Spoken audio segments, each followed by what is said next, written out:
Hello, I'm Harsh from Group B1, and this is my team coming up in the next slide.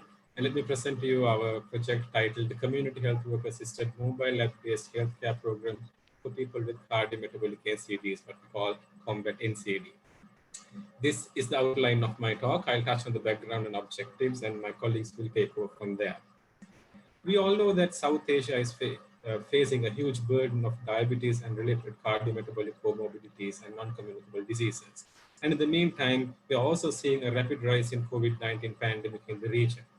It has had significant impact on people living with non-communicable diseases. Not only people, but also the healthcare systems are facing new challenges.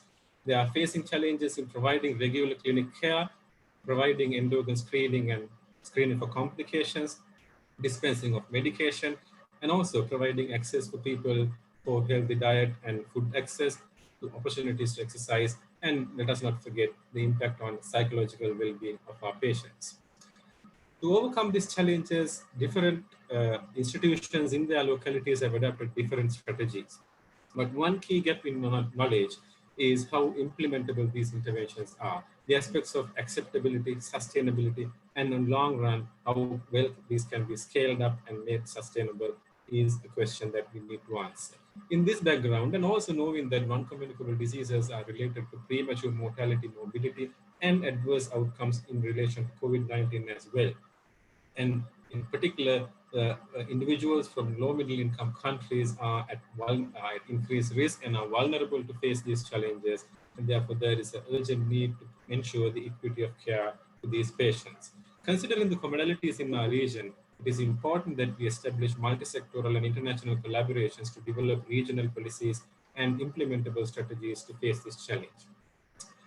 With this rationale, we aim to develop, implement, and evaluate a mobile application-based program for individuals with cardiometabolic NCDs delivered through community healthcare workers living in low-middle income countries. Our specific objectives are to develop a mobile application-based program using a co-design strategy where we address the concerns and expectations of both the stakeholders, care providers, as well as the people who are at the receiving end, and also to evaluate its effectiveness and implementation related outcomes, and in the long run, also the cost effectiveness in intervention implementation as well as in dissemination of the study findings to relevant stakeholders.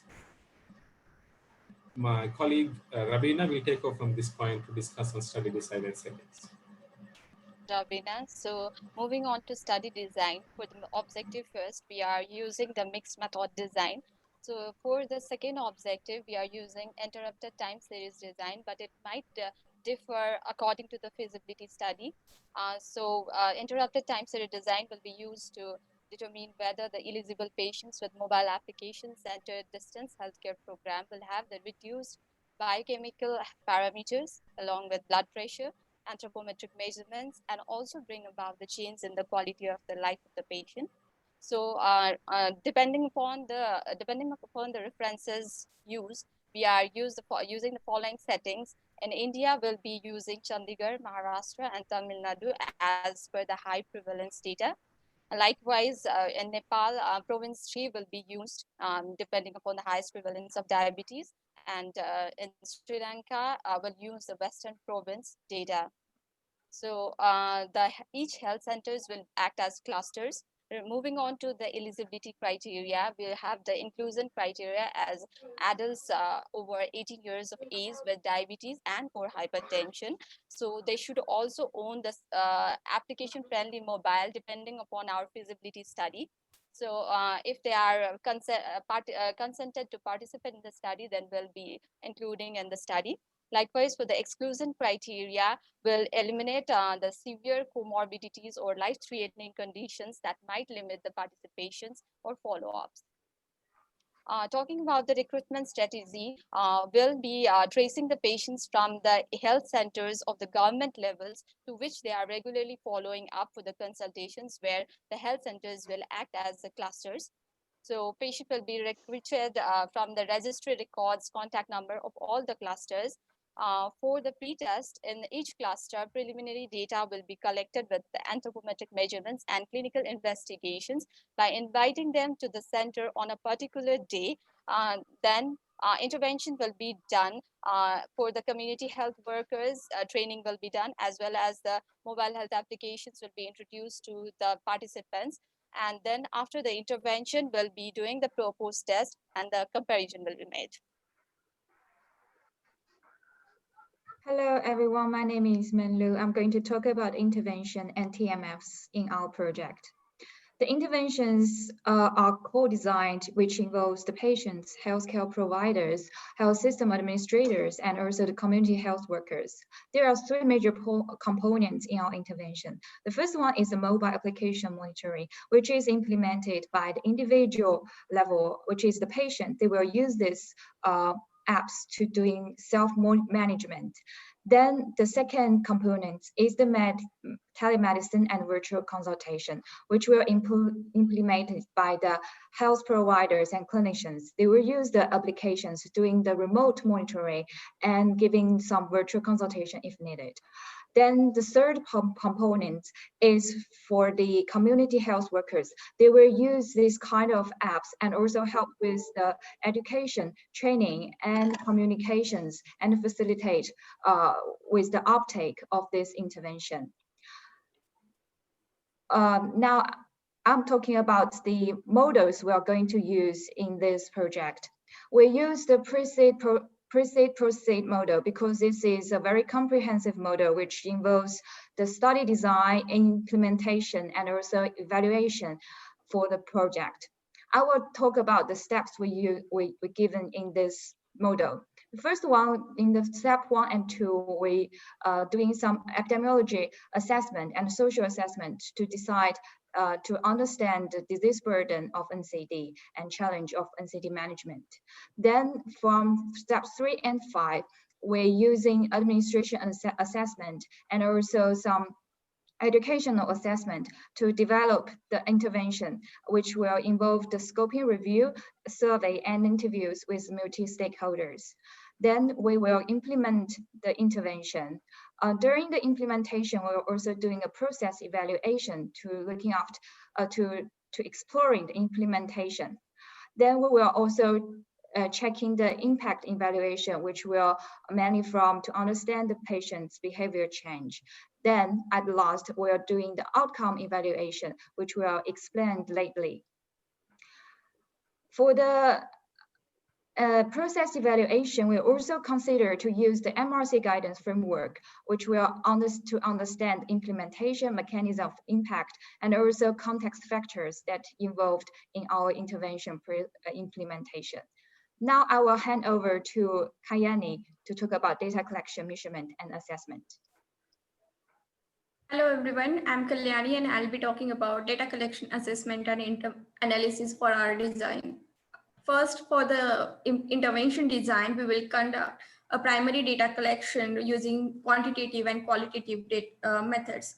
For the qualitative data, we will form a standardized format to conduct data at healthcare facilities regarding patient load, staff availability, infrastructure, also about the rate of COVID-19 and severity. For qualitative data, we will conduct focus group discussions with doctors and nurses to understand how they are delivering the services for these patients currently, what are the challenges are faced, and what are the some of solutions they think which can work for the or I conduct IDS with health system actors. Data collection for primary outcome. Our primary outcome would be patients with controlled hypertension and diabetes enroll at the facilities. We will conduct and line elections at 3 month and 12 month, and these are the some of the variables which we will conduct. We will also conduct process care outcomes every 3 monthly so as to analyze how the trend is going on. For secondary outcome, that is reach of the intervention, we will conduct implementation process data indicators, and that will be conducted every 3 monthly. We will form a standardized format, and these are some of the variables which we will collect, like number of patients who are using applications who have the control conditions, who have received the health education and virtual consultation from doctors. Another secondary outcome is intervention fidelity. We will have a self-reporting format designed for this indicator, and we will conduct it every month, and it will have some of the variables like how many sessions delivered by community healthcare providers and facility doctors.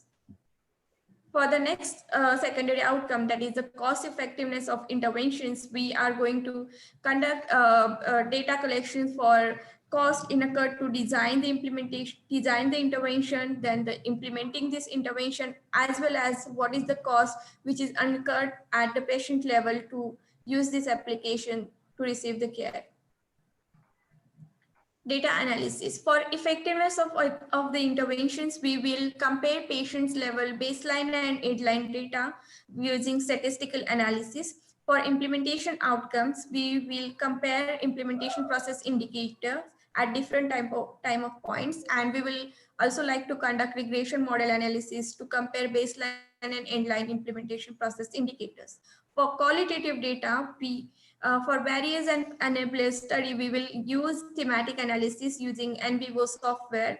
However, for the process analysis, process evaluation, we will use framework analysis using MRC guidance. We will prepare a code book based on this guidance and for the data interpretation.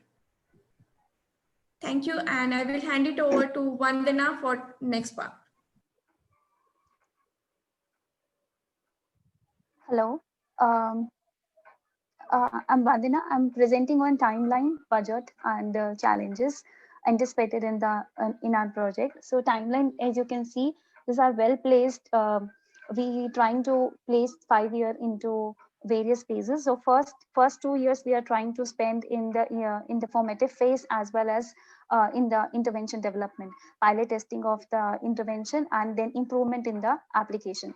In the third year, we are trying to recruit the participants, and this will follow up with the data collection and the further follow up on the intervention. In the last year, we'll be doing the data analysis and the reporting and the dissemination of the results to the relevant stakeholders. So now coming out to the budget. So with the provided budget, we trying to put our budget in the various subheads, which is the research staff cost, intervention development cost, patient recruitment and follow-ups, training meetings and travel contingency and overhead charges. So these will be the percentage of the budget we are going to spend on the various heads. Now coming on to the anticipated challenges. So there are various challenges we'll be thinking about. Like first is the evidence synthesis and the stakeholder engagement in the mobile app development. So we'll be trying to do with the detailed literature review and making a rapport and a close contact with the stakeholders to develop the application.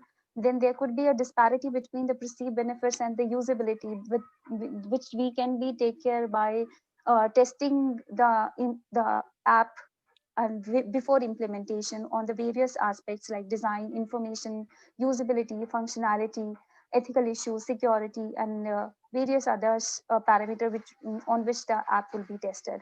Then patient care provider relationship. This is really important for the self-care management. So we'll be trying that both of them will work in close collaboration. E-health literacy is among the patient and the healthcare provider could be one of the biggest challenges, which could be taken care by the robust training of both the healthcare provider as well as of the patient, so that they can use the application easily.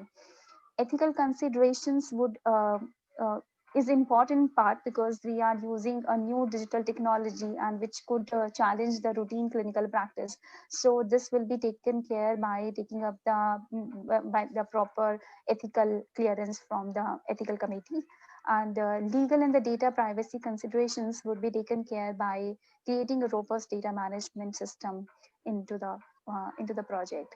So with this, I am concluding with my project by saying that this is a really important aspect and important application which could be developed to help the people with suffering from cardiometabolic diseases, and in not only in the critical time, but also in the normal time period where they can take care of themselves, and it help in the self-care management. Thank you.